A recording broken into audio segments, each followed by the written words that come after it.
ओम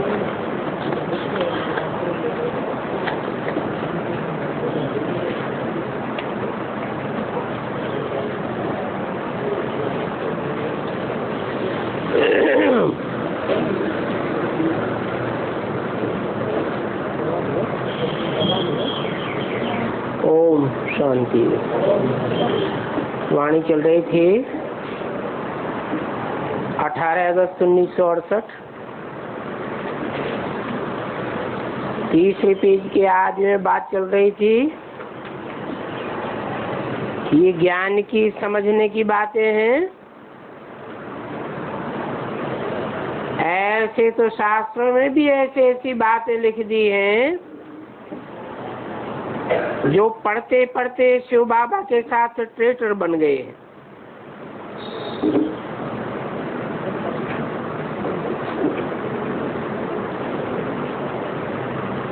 पूरे नास्तिक बन गए हैं।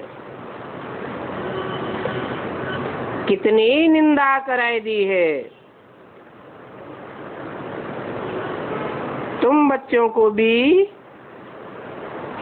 कब सुनी सुनाई बातों पर विश्वास नहीं करना चाहिए।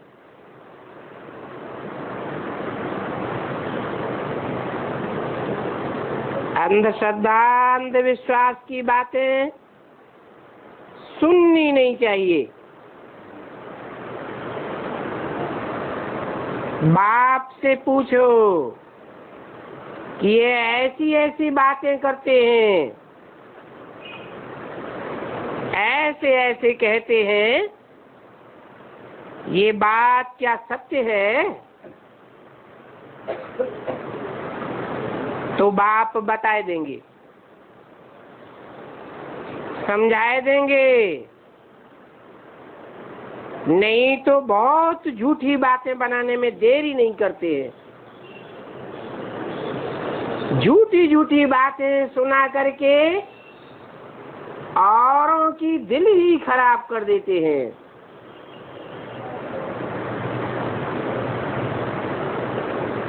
फलानी ने तुम्हारे लिए ऐसे ऐसे कहा है,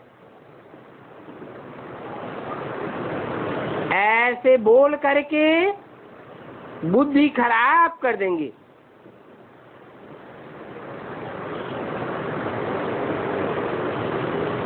शास्त्रों में भी व्यास की झूठी झूठी बातें सुनकर मनुष्य खाक हो पड़े हैं।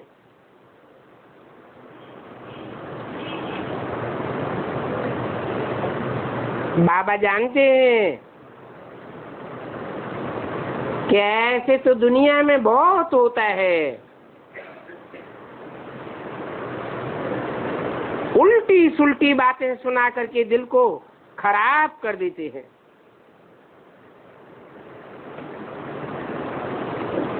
इसलिए कभी भी झूठी बातें सुन करके अंदर में जलना नहीं चाहिए।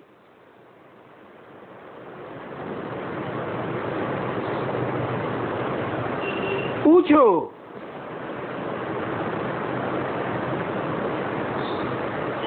फलानी ने तुमसे मेरे लिए ऐसे ऐसे कहा है।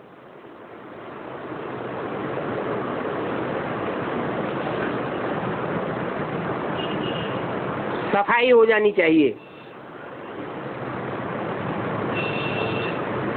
नहीं तो सुनी सुनाई बातों पर भी दुश्मनी रख लेते हैं। अभी बाप मिला है तो बाप से पूछना चाहिए ना। ब्रह्मा बाबा पर भी बहुतों का विश्वास नहीं रहता है।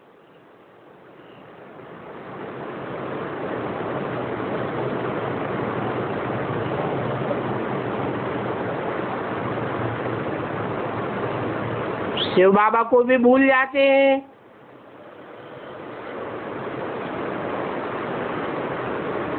ऐसी ऊंची से ऊंची हस्तियों को भी भूल जाते हैं। ऐसी दुर्दशा तो नहीं कर लेनी चाहिए। दुर्दशा तो पहले से ही हुई पड़ी है।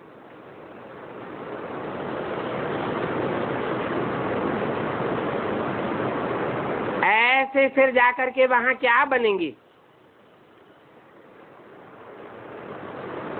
एक दो की बातें सुन करके नुकसान करना, ये तो ट्रेटर का ही काम है।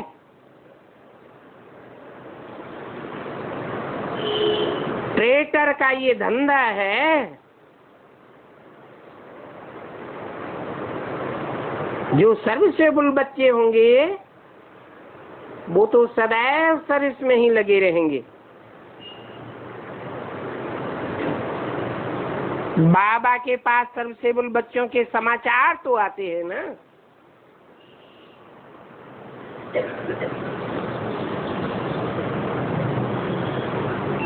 दूतियां ऐसे ऐसे खराब काम करती हैं, झूठी बातें सुना करके औरों की भी दिल खराब कर देती हैं।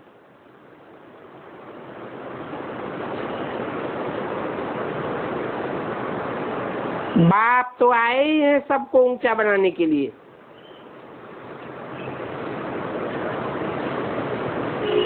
तो प्यार से बच्चों को उठाते रहते हैं।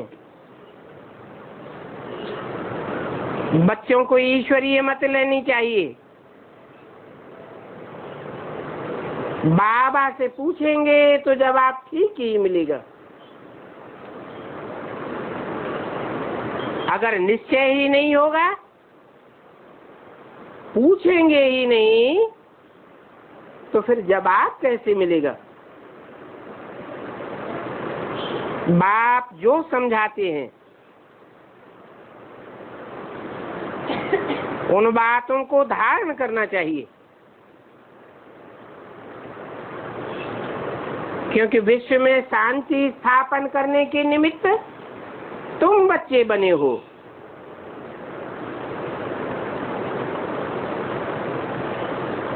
वो भी पर श्रीमत पर विश्व में शांति स्थापन करते हो।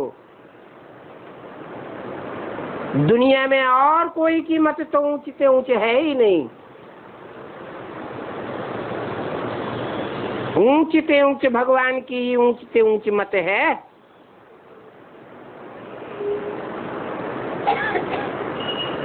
मर्तबा भी कितना ऊंचा है।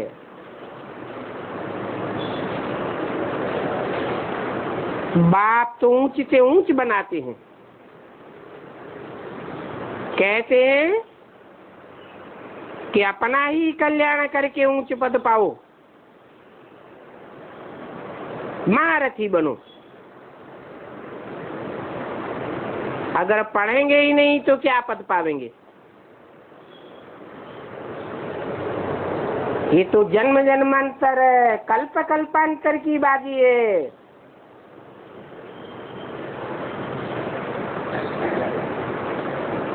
बच्चे जानते हैं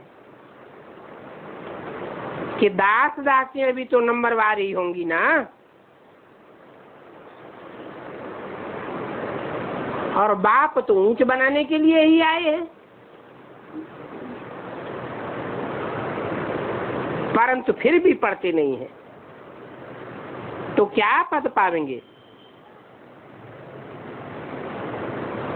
प्रजा में भी ऊंच नीच पद तो होते हैं ना। ये बुद्धि से समझना है।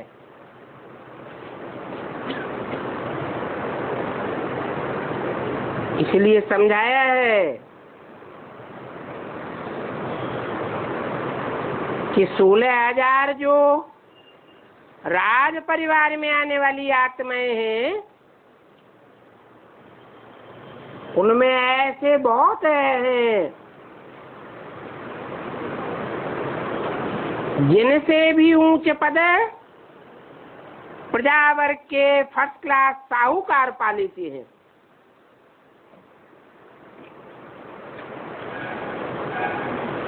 साहूकारों में भी कोई फर्स्ट क्लास साहूकार होते हैं। राजाओं महाराजाओं को भी सहयोग कर देते हैं। इतना तो ऊंचे मर्तबा होता है। कोई फिर थर्ड क्लास साहूकार होते हैं। तो फर्स्ट क्लास प्रजा, सेकंड क्लास प्रजा, थर्ड क्लास प्रजा, फोर्थ क्लास प्रजा भी होती है। ये सब बुद्धि से समझना है। एकदम भैंस बुद्धि नहीं बनना चाहिए। ऐसे तो इस समय सारी दुनिया ही भैंस बुद्धि है।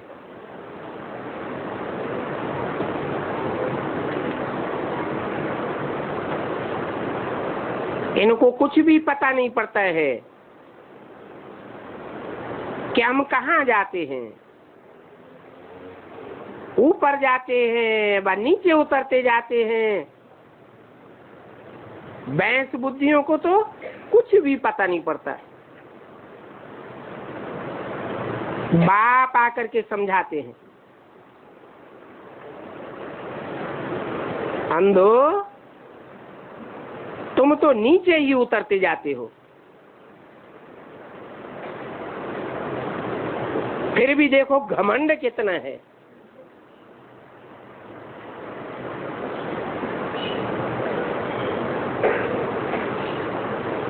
भैंस बुद्धि अर्थात जिनावर,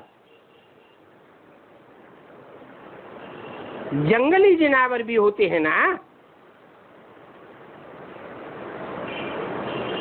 ऐसे ऐसे जंगली जानवर होते हैं, मनुष्यों का भी मांस खा लेते हैं। आगे तो काली पर मनुष्यों की भी बलि चढ़ाते थे।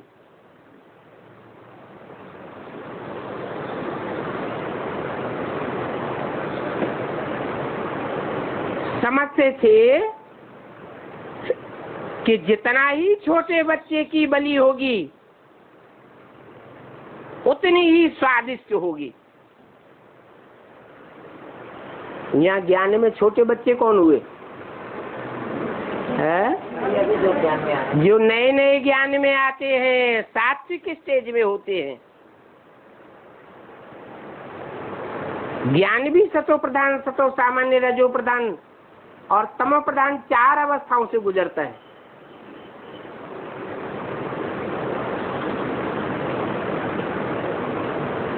तो भक्ति मार्ग में भी ये मान्यता चलती है कि जितने छोटे बच्चे की बलि देंगे उतनी ज्यादा स्वादिष्ट होगी। छोटे बकरे का भी मांस नरम होता है ना।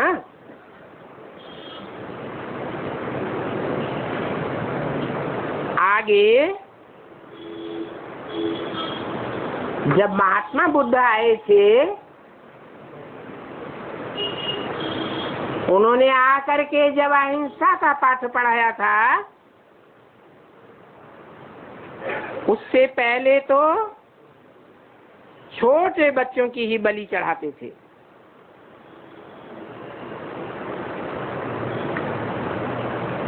और वो ही फिर महाप्रसाद समझ करके बांटते थे।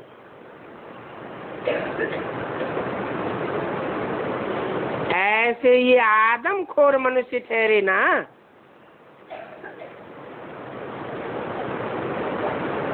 तो बाप बैठ समझाते हैं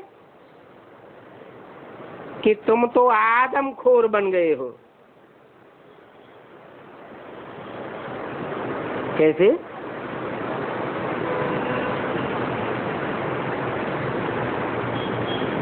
कोई की सेवा की, ज्ञान सुनाया, फिर ज्ञान सुना करके उनको अपना बना लिया। भगवान का वारिसदार, भगवान का बच्चा, भगवान का भक्त तो नहीं बनाया, अपना भक्त बना लिया।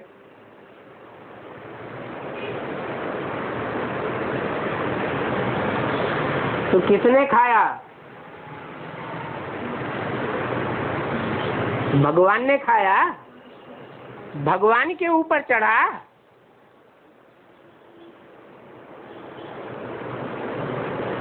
बाप कहते हैं कि आदमखोर न बनो। ये तो बाद में अंग्रेज सरकार ने आकर के बंद करवाई दिया। बाप कहते हैं कहाँ पर तो तुम वो गोल्डन एज में ऊंचे थे ऊंचे, कहाँ अब आयरन एज में आकर के नीचे से नीचे बन पड़े।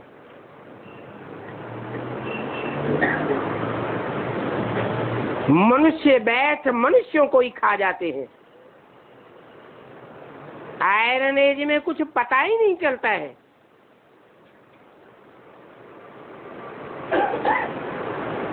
ये भक्ति मार्ग की बातें बैठ बाप से समझें, तब ही समझें कि ज्ञान किसको कहा जाता है। नहीं समझते हैं तो 100% भैंस बुद्धि है।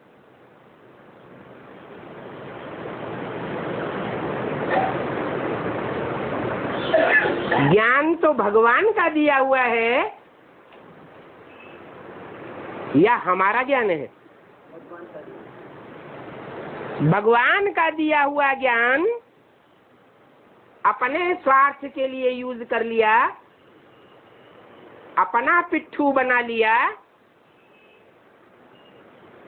तो भगवान के ऊपर अर्पण होगा या हमारी बातों के ऊपर अर्पण होगा? इतना समझाते हैं, फिर भी एक कान से सुनते हैं और दूसरे कान से निकाल देते हैं। अच्छे अच्छे सेंटर्स के अच्छे अच्छे बच्चों को भी क्रिमिनल बन जाती है।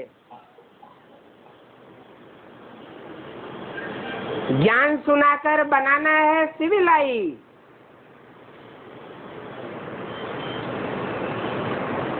परंतु क्या बनाए देते हैं? क्रिमिनल आई बनाए देते हैं।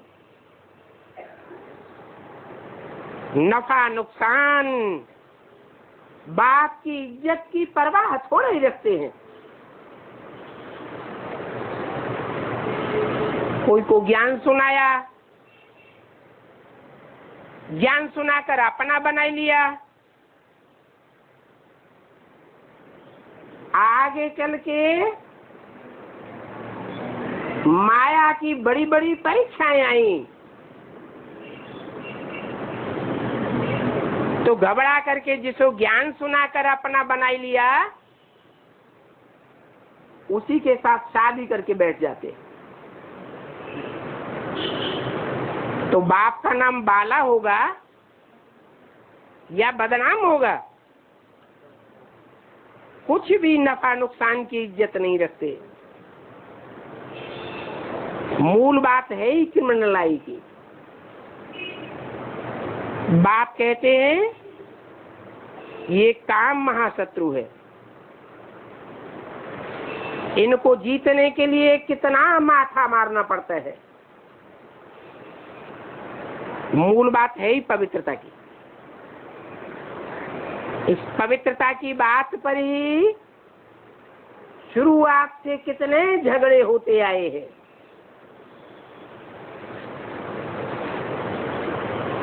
इस काम विकार पर जीत प्राप्त करके जगत जीत बनना है। देवताएं संपूर्ण निर्विकारी है ना।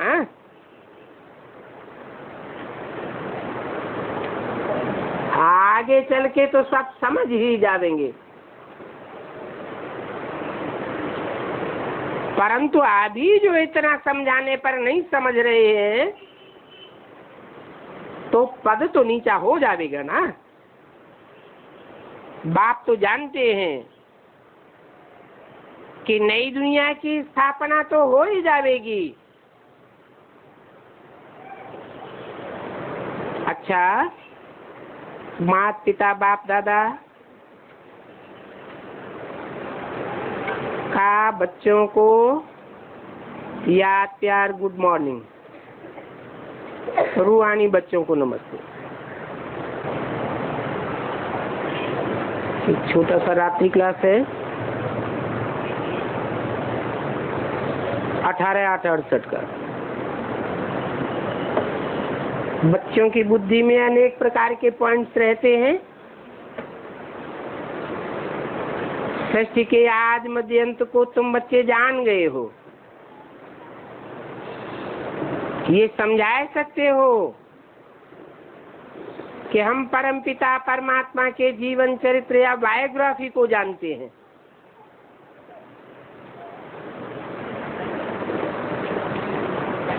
इस संबंध में कोई क्या समझावेंगे, कोई क्या समझावेंगे।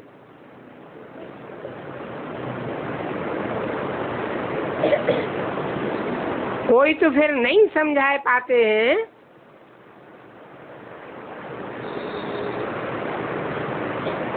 जैसे बेसिक में कितना समझाया, परमात्मा सर्वव्यापी नहीं है, परंतु जिन्होंने समझाया उन्होंने तो जान ही नहीं पाया कि एक व्यापी कहाँ है, तो उनको समझा हुआ कहेंगे या बेसमझ कहेंगे। फिर ऐसी एक्ट करने लग पड़ते हैं कि भगवान सर्वव्यापी का सर्वव्यापी ही रह जाता है।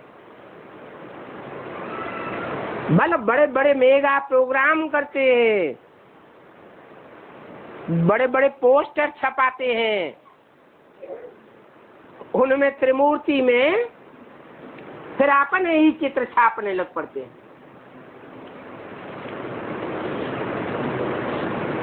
तो सर्वव्यापी हुआ या एक व्यापी हुआ?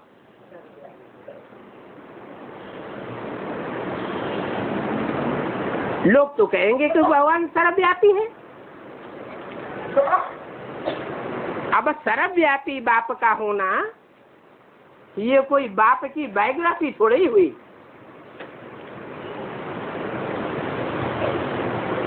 बायोग्राफी जीवन कहानी में तो हर एक की जीवन कहानी में कुछ न कुछ विशेषता होती है। एक की जीवन कहानी न मिले दूसरे से। जैसे नेहरू की बायोग्राफी कोई पूछे और फिर कहे कि नेहरू सर्वव्यापी है, तो फिर बायोग्राफी तो नहीं हुई। नटसेल में भी कोई को समझा सकते हैं, बता सकते हैं कि ऊंच से ऊंच भगवान है, जिसको ही परमपिता परमात्मा शिव कहा जाता है। ऊंच से ऊंच और नीच से नीच किस आधार पर कहा जाता है? ऊंच से ऊंच काम करके दिखावे तो ऊंच से ऊंच, नीचे काम करके दिखावे तो नीचे से नीच। भगवान तो इतना ऊंच काम करके दिखाता है जितना ऊंचा काम दुनिया का कोई भी धर्म पिता नहीं कर सकता, कोई भी महात्मा नहीं कर सकता, धर्मात्मा नहीं कर सकता, कोई भी पुण्यात्मा नहीं कर सकता। क्या करता है? नरक को स्वर्ग बनाई देता है, पुरानी तामसी दुनिया को, पतित दुनिया को सतो प्रधान सतयुग बनाई देता है। ये है ऊंच से ऊंच काम। उसको फिर परम पिता परमात्मा शिव कहा जाता है। तो कोई भी आदे तो बैठ बताओ कि ऐसे ऊंच से ऊंच बाप की बायोग्राफी को हम जानते हैं। दुनिया में तो उसको सर्वव्यापी कह देते हैं, सब में व्यापक है, तो फिर सब ऊंचे काम करके दिखावे। परंतु ऐसा तो हो नहीं सकता। ऊंच से ऊंच बात। फिर उनके बाद है लक्ष्मी नारायण, उनके भी 84 जन्मों को हम समझा सकते हैं। फिर राम सीता, उनकी भी बायोग्राफी बता सकते हैं। ये बातें दुनिया नहीं जानती है। राजाओं आदि की हिस्ट्री तो बहुत जानते हैं। कोई पूछे प्रजापिता ब्रह्मा, जिसको एडम कहते हैं,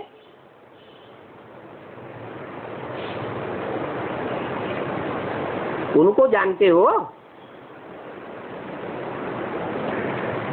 तुम तो कहेंगे हम तो उनकी जीवन कहानी को बता सकते हैं। सो भी उनके एक जन्म की जीवन कहानी नहीं, कितने 84 जन्म की जीवन कहानी को बता सकते हैं।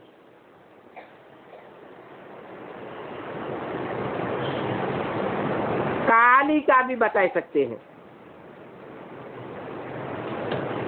बताओ कि जगदम्बा और काली है एक ही। तुम तो उन सभी की बायोग्राफी को जानते हो। सभी 84 जन्म लेने वाले हैं।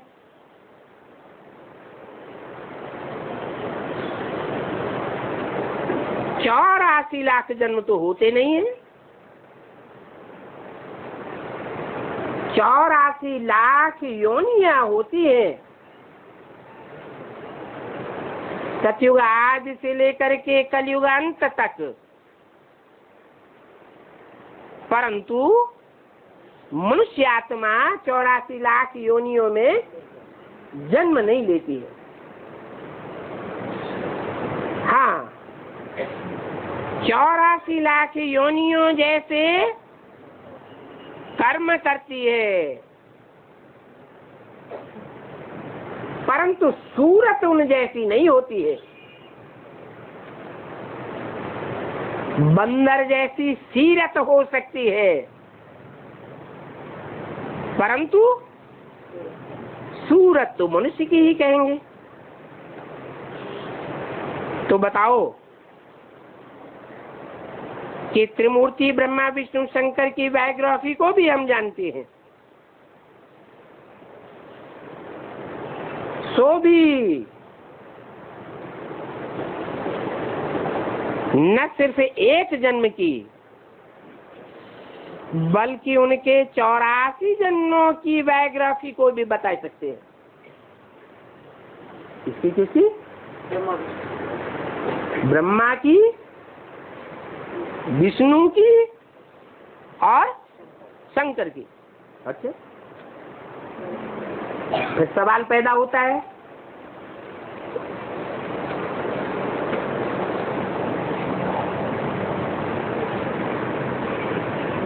कि ब्रह्मा जिसके 84 जन्मों की कहानी बता सकते हैं, वो एक ही होता है या अनेक होते हैं? शास्त्रों में तो दिखाया है चतुरानन पंचानन, 5 मुख होते हैं, 4 मुख होते हैं।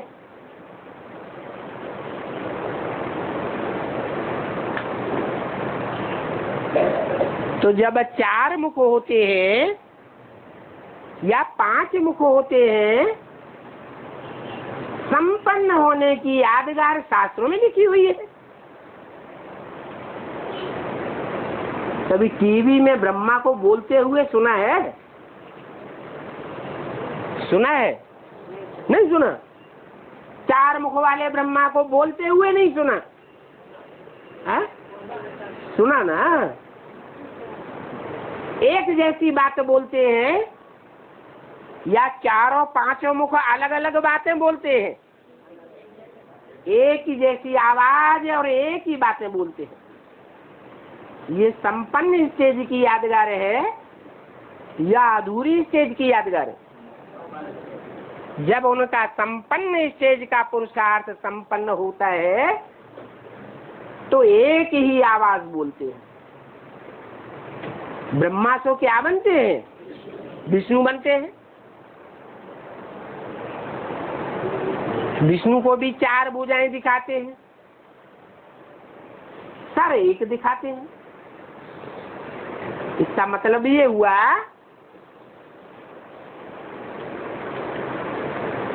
कि चाहे ब्रह्मा हो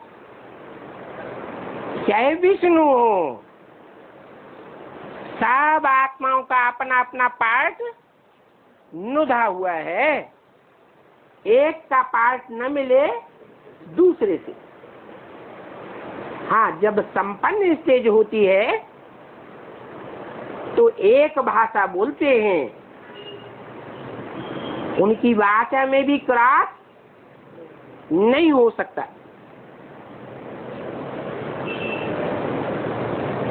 विष्णु की बायोग्राफी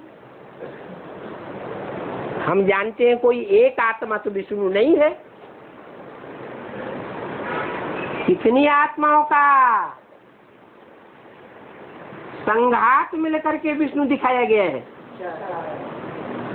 4 नहीं, 4 तो भुजाएं हैं। भुजाएं जड़त्वमयी बुद्धि वाली होती है, नंबरवार या चैतन्य बुद्धि होती है। भुजाएं चलने वाली है या चलाने वाली है? भुजाएं तो चलने वाली है, जरूर उनको चलाने वाला कोई एक है, जो ऊंचे से ऊंचे भगवान है। इसलिए शास्त्रों में कह दिया है विष्णु भगवान, शंकर भगवान। दाढ़ी मूछ वाले ब्रह्मा को भगवान नहीं कहते। तो तुम तीनों देवताओं की बायोग्राफी को बता सकते हो।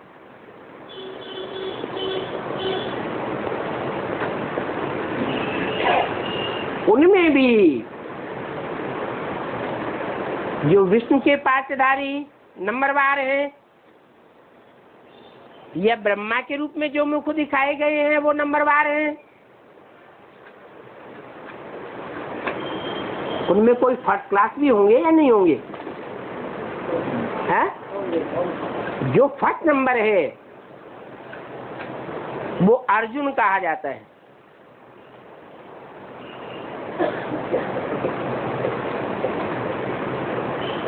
प्रजापिता ब्रह्मा अव्वल नंबर। विष्णु में भी जो चारों भुजाओं को चलाने वाला है वो अव्वल नंबर। तो उनकी बायोग्राफी को भी हम जानते हैं।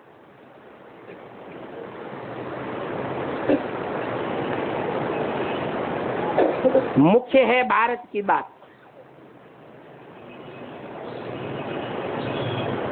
क्या बायोग्राफी बताने में भी मुख्य कौन है? और देशवासी मुख्य नहीं है, भारत मुख्य है। क्यों? भारत में भगवान, क्योंकि 4 ब्रह्मा में भगवान का मुकर्रर रूप साबित नहीं होता। विष्णु के जो 4 प्रत्यक्ष करने वाली विशेष आत्माएं हैं, उन सब में भगवान लक्षित नहीं होता। भगवान किस में प्रत्यक्ष होता है? मुकर्रर रूप से। सिर्फ एक ही है।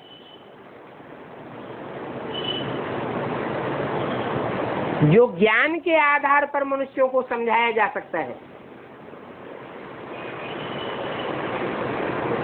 कि ये मुकर्रर रथ है।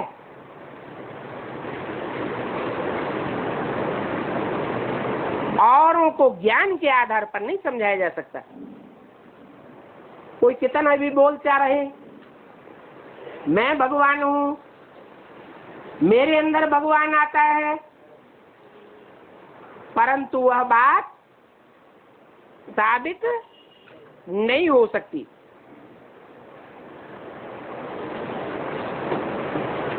नाम भारत क्यों पड़ा?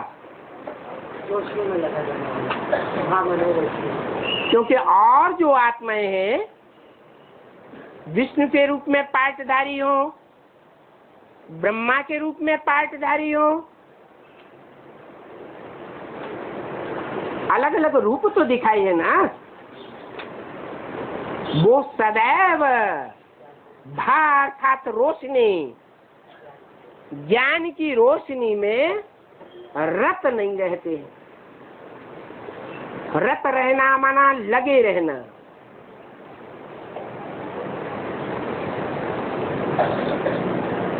वो सिर्फ एक ही आत्मा है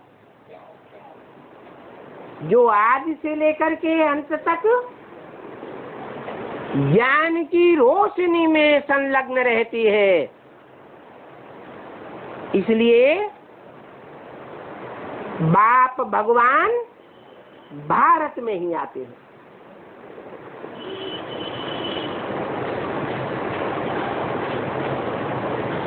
बाप का प्रत्यक्ष रूप क्या है? बिंदु बिंदु आत्माओं का बाप ज्योति बिंदु प्रत्यक्ष है या अप्रत्यक्ष है? बिंदी आत्माएं भी अप्रत्यक्ष है और बिंदु बिंदु आत्माओं का बाप भी अप्रत्यक्ष है। वो अप्रत्यक्ष बाप जब अपना धाम ऊंच से ऊंच छोड़कर आता है, जो परे से परे धाम परम धाम कहा जाता है,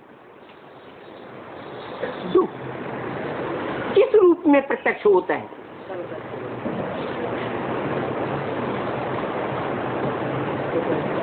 लोग कैसे समझते हैं? क्या चीज है? ज्ञान के आधार पर प्रत्यक्ष होता है। या यूं कहें ज्ञान का प्रत्यक्ष रूप ही परमात्मा बाप है।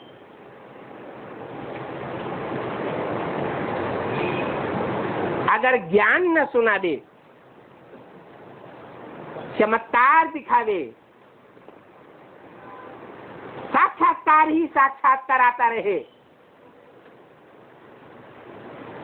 तो भगवान प्रत्यक्ष हो जाएगा।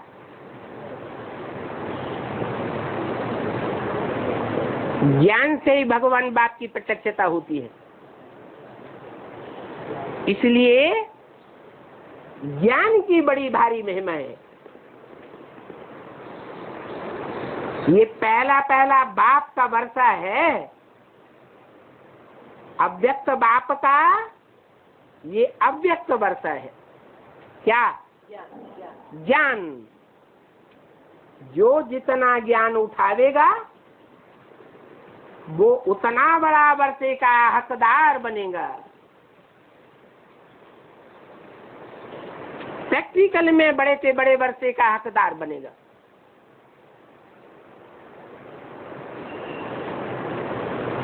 वो ज्ञान स्वरूप बाप फिर किसमें आवेगा?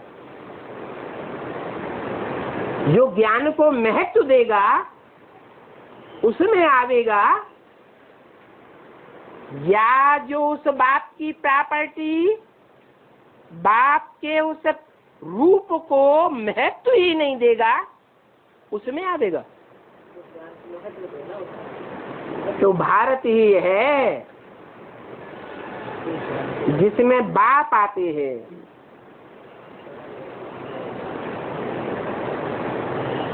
भारत में ही आकर के रचयिता और रचना के आदि मध्य अंत का राज बताते हैं। और धर्म कैसे आते हैं वो भी बाप समझा सकते हैं, कैसे आते हैं, है?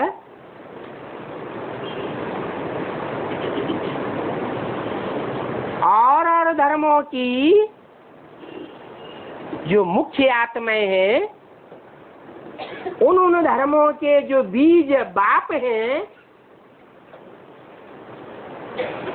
उनमें क्यों नहीं आते हैं? सतो प्रधान नहीं बनते सतो प्रधान बनना न बनना, ये भी तो ज्ञान की ग्रहण करने की शक्ति के ऊपर आधारित है ना। बाप जो नॉलेज देते हैं, उस नॉलेज को बिना कुछ भी मिक्स किए, अपनी मनमत या मनुष्य मत मिक्स किए बगैर ज्यों का त्यों उठाना, ये सब के बस की बात नहीं है। एक व्यक्ति की सुनी हुई बात दूसरा व्यक्ति जब सुना देगा तो जरूर उसमें कुछ न कुछ मिक्स कर देगा।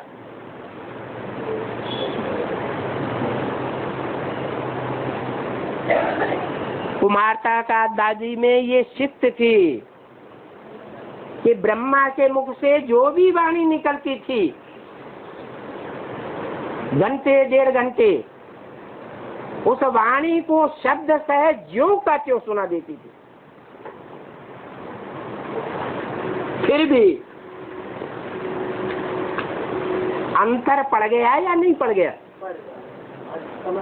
क्यों अंतर पड़ गया? क्योंकि रिपीट तो टैप रिकॉर्ड भी कर देता है। रिपीट करना कोई नॉलेज नहीं है।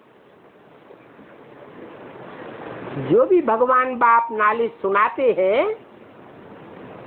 उस नॉलेज के वाइब्रेशन को, उस नॉलेज के भाव को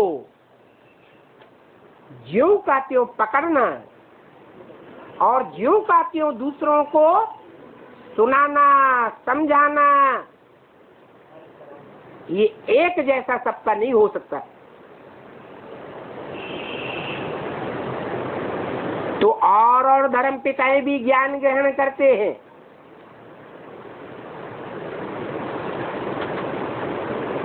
वो स्वयं ज्ञानी होते हैं या भगवान का ही ज्ञान ग्रहण करते हैं?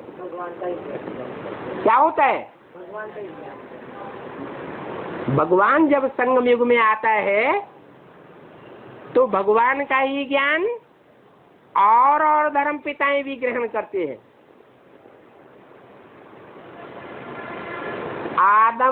एडम या प्रजापिता भी ग्रहण करता है। फिर अंतर क्या पड़ जाता है?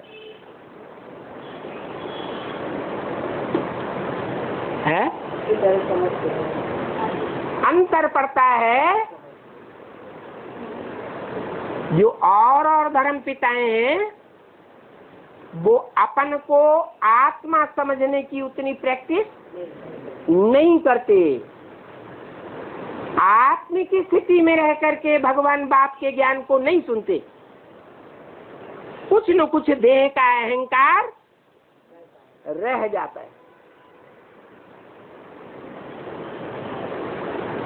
इसलिए बाप बार बार दोहराते हैं। क्या कहते हैं? अपन को आत्मा समझ मुझे बाप को याद करो, नहीं तो वर्षे में बहुत अंतर पड़ जाएगा। तो और धर्म पिताएं कैसे आते हैं? एक साथ आते हैं क्या? नंबरवार एक के बाद एक क्यों आते हैं? दुनिया ऊंची स्टेज से नीची स्टेज में उतरती रहती है, सतो प्रधान से तमो प्रधान स्टेज में उतरती रहती है। फिर उनका टाइम कैसे नूद हो जाता है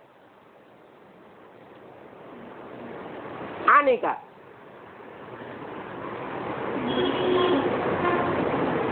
हम ब्राह्मण भी पुरुषार्थ करते हैं, अच्छा पुरुषार्थ करते हैं, ज्ञान युक्त धारणा करते हैं, जीवन में ज्ञान युक्त होकर के चलते हैं, श्रीमत के अनुकूल अपना जीवन बनाते हैं, तो हमें कौन से युग में विशेष प्राप्ति होती है? संगमयुगी स्वर्णिम युग से लेकर के सतयुग और त्रेता तक हमको अनवरत और प्राप्ति होती रहती है, और उसके आधार पर 63 जन्म भी प्राप्ति होती है। और जो धर्म पिताएं हैं वो आत्मिक स्टेज की उस स्थिति को प्राप्त ही नहीं कर पाते, जो ज्ञान का, ईश्वरीय ज्ञान का मूल फाउंडेशन है।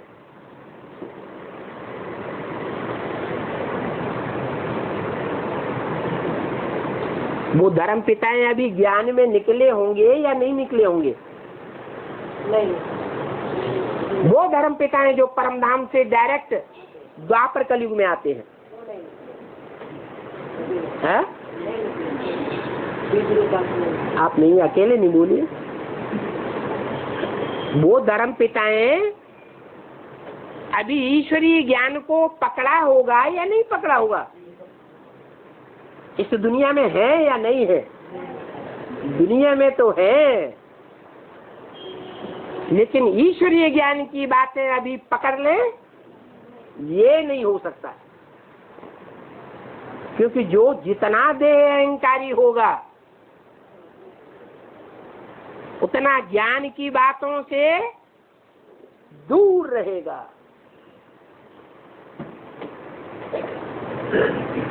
अंदर एक और बाहर दूसरा, ऐसा मेरे नजदीक नहीं आ सकता।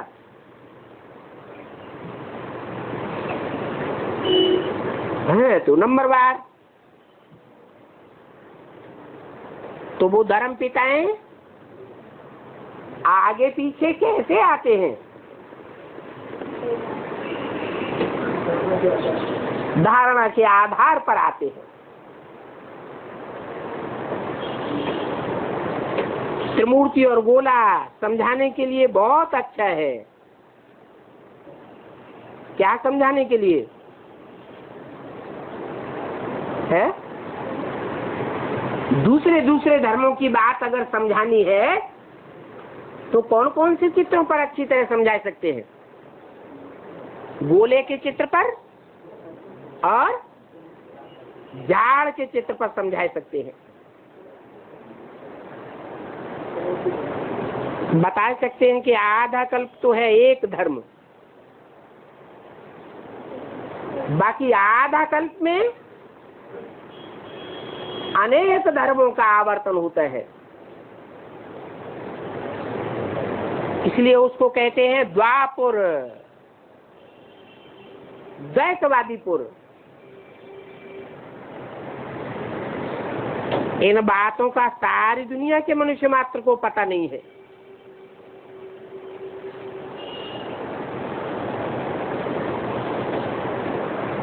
क्रिश्चियन जो होंगे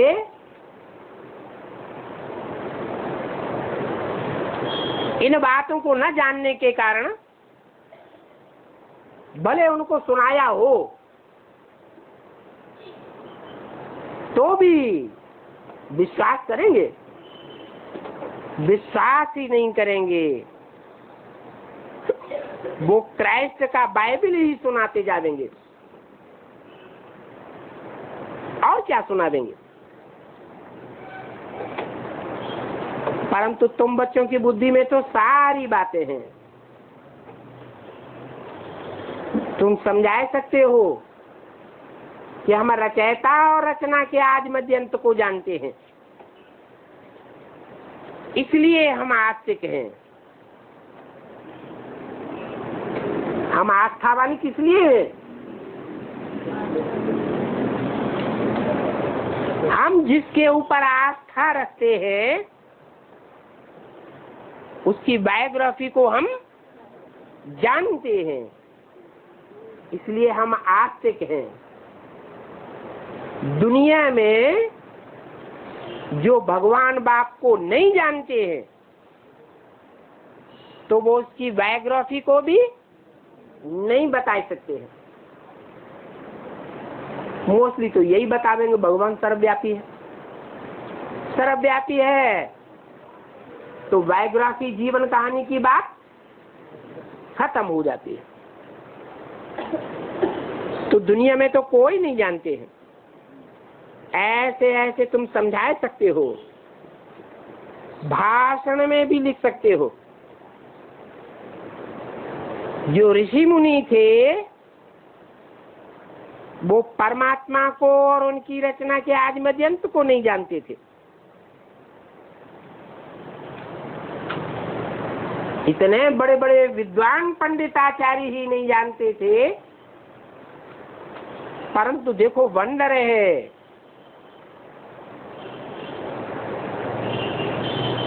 कि तुम बच्चे जानते हो। जो जानता होगा वो दूसरों को समझा सकता है या नहीं समझा सकता है? जो जानता होगा उसकी पहचान होगी कि वो दूसरों को भी समझा सकता है। आज से 5000 वर्ष पहले उन देवी देवताओं का राज्य था, ये बात हम समझा सकते हैं। क्योंकि देवी देवताएं जो होते हैं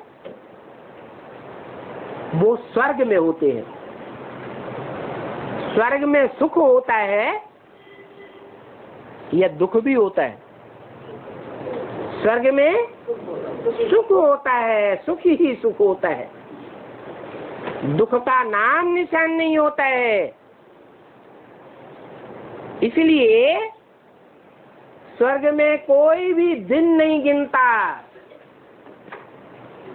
समय की काउंटिंग वहां होती है? नहीं होती है। सुख में टाइम जल्दी बीत जाता है या देर में बीतता है? ये नियम है कि सुख में टाइम का पता ही नहीं चलता और दुख का टाइम एक एक दिन गिन करके टाइम की गिनती करनी पड़ती है।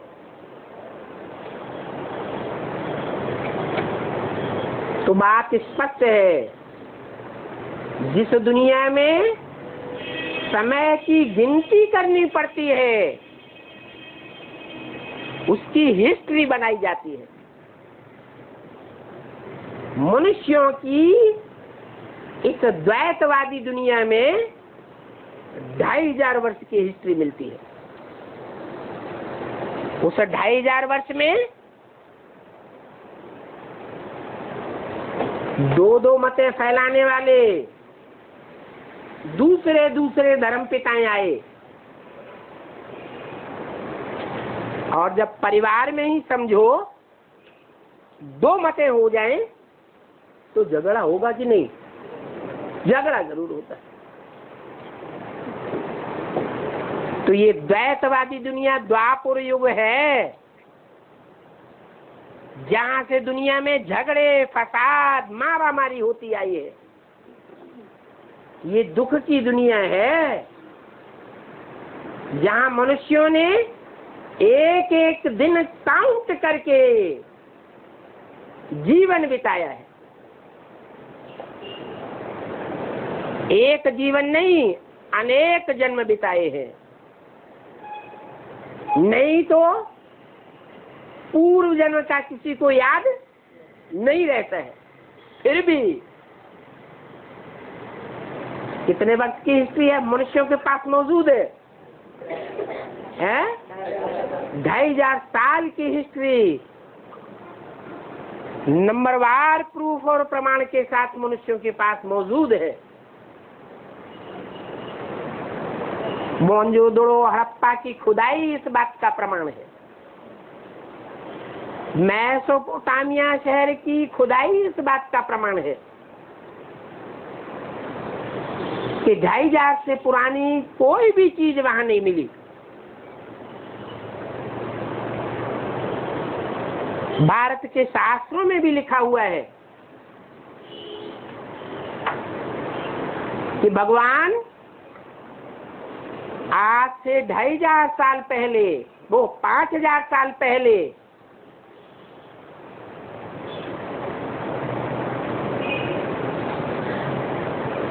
कौन से युग के अंत में आया था? है द्वापर के अंत में आया था। और महाभारत युद्ध कराया था। महाभारत युद्ध कराने के बाद सुख की दुनिया आनी चाहिए या दुख की दुनिया आनी चाहिए? है सुख की दुनिया आनी चाहिए, तो भगवान के आने का महत्व है। परंतु द्वापर के अंत में भगवान आया कृष्ण भगवान के रूप में और पापी कलयुग की स्थापना हो गई। तो पाप की दुनिया में दुख होगा या सुख होगा? दुख ही दुख होता है। तो ये शास्त्रों की थ्योरी ठहरती नहीं है। अंधश्रद्धा अंधविश्वास की बात हो गई। इसलिए बाप कहते हैं कि ये समय की जो गणना है हिस्ट्री के अनुसार, वो मनुष्यों के पास सिर्फ 2500 साल की है। 5000 वर्ष पहले की बात को जो उन्होंने गणना करके दिखाया है, वो शास्त्रों की कपोल कल्पित बातें हैं, वो पुराण पंथी है, वो कोई हिस्ट्री नहीं है। उसका कोई भी प्रूफ मनुष्यों के पास नहीं है। सच्चाई ये है कि जो 2500 वर्ष की हिस्ट्री प्रूफ सहित मनुष्यों के पास मिल रही है, वो दुख की दुनिया की हिस्ट्री है। और दुख और सुख, दुख होता है कुमति से। कौन सी मति से? कुमति से। और सुख होता है सुमति से। ऐसे शास्त्रों में भी लिख दिया है, जहाँ सुमति तहाँ संपत्ति नाना, जहाँ कुमति तहाँ विपत्ति निधना।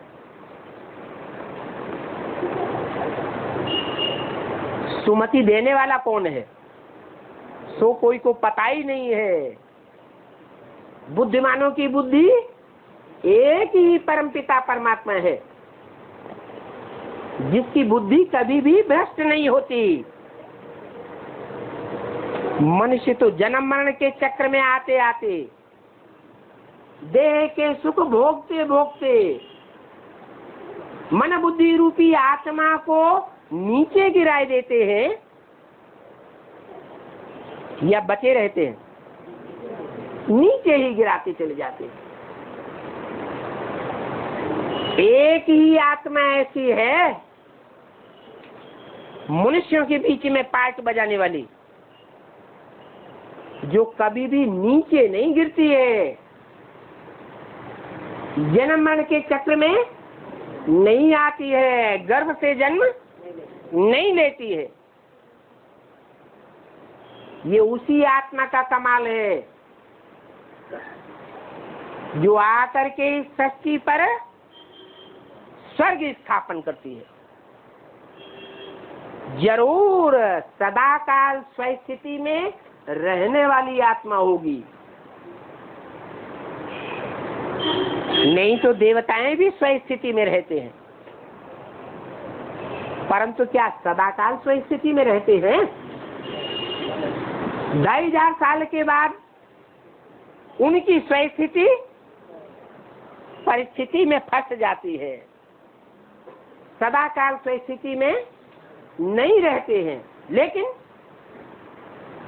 परमपिता परमात्मा शिव जो तुरीय आत्मा है, सदा शिव कहा जाता है, वो सदैव ही स्वस्थिति में रहने वाला है।